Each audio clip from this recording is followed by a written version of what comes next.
Sir Yes, come in. Sir നമുക്കൊരു work വന്നിട്ടുണ്ട്. ഒരു സെർവർ റിലേറ്റഡ് ആയിട്ടാണ്. Client. ക്ലയന്റ് അല്ല, നമുക്ക് ഇടയിൽ ഒരു കമ്പനി ഉണ്ട്. Okay. Please sit. Okay. Let me tell you one thing. See, Abhi, നമ്മൾ തേർഡ് പാർട്ടി വർക്ക് അത്ര ശ്രദ്ധിച്ച് മാത്രമേ നമ്മൾ വർക്ക് എടുക്കാറുള്ളൂ. അതിൻ്റെ റീസൺ എന്താണെന്ന് ഞാൻ പറഞ്ഞുതരാം.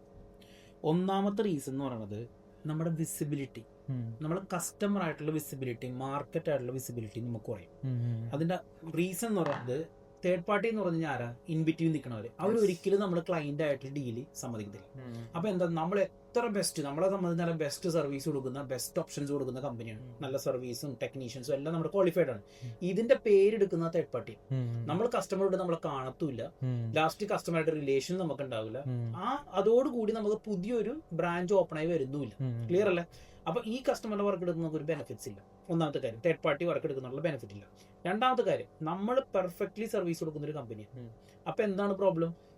തേർഡ് പാർട്ടി നമ്മളെ പോലെ ഒരുപാട് ആളുകൾ ഇതേപോലെ അവിടെ കൊണ്ടുവന്ന് വെച്ചിട്ടുണ്ടാവും.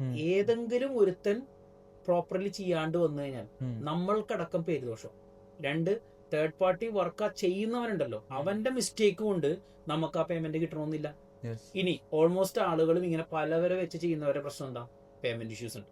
അവർക്ക് ഓൺ ടൈമിൽ നമുക്ക് അവർ പേയ്മെന്റ് ഉപയോഗിച്ചിട്ട് ഇതേപോലെ 10-20 വർക്കുകൾ അവിടെ ഇവിടേക്ക് എടുത്തിട്ടുണ്ടാവും. ഇവിടെ നിന്ന് കിട്ടുന്ന പേയ്മെന്റ് അവിടെ ഇട്ട് കൊടുക്കും, അവിടെ നിന്ന് കിട്ടുന്ന പേയ്മെന്റ് ഇവിടെ ഇട്ട് കൊടുക്കും. നമുക്ക് ഓൺ ടൈമിൽ പേയ്മെന്റ് കിട്ടില്ല. So the payment is one of the risk third പാർട്ടിക്ക്. അവിടെ നമ്മൾ പാലിക്കേണ്ട മെയിൻ ആയിട്ടുള്ള കാര്യം എന്താ, 70% അഡ്വാൻസ്, 20% ഡെലിവറിയിൽ, 10% കംപ്ലീഷനിൽ. ഇത് പറഞ്ഞാൽ തന്നെ ഓൾമോസ്റ്റ് തേർഡ് പാർട്ടി ആ വഴിക്ക് വെക്കും നമ്മുടെ കാര്യത്തിന്. ഓക്കെ, അപ്പൊ ഈ ഒരു പേയ്മെന്റ് ടൈംസ് പാലിക്കാനാണെങ്കിൽ യെസ് നിനക്ക് എടുക്കാം. പക്ഷെ ഇത് പറഞ്ഞു കഴിഞ്ഞിട്ട് മാത്രമേ അതിനകത്ത് കൊട്ടേഷൻ പോലും നിങ്ങൾ അടിക്കാനോ വർക്കൗട്ടോ ചെയ്യാൻ പാടുള്ളൂ. കാരണം നിന്റെ സമയം എന്ന് പറയുന്നത് വെറുതെ മറ്റുള്ളവർക്ക് വേണ്ടി വേസ്റ്റ് ആക്കാനുള്ളതല്ല. ആ ക്ലയന്റ് പോട്ടെ, ദർ ആർ മെനി ക്ലയന്റ്, ഇഷ്ടംമാരെ ക്ലയന്റ് ഉണ്ട്, നമുക്ക് ആരെങ്കിലും കിട്ടും. That's enough for us. Okay.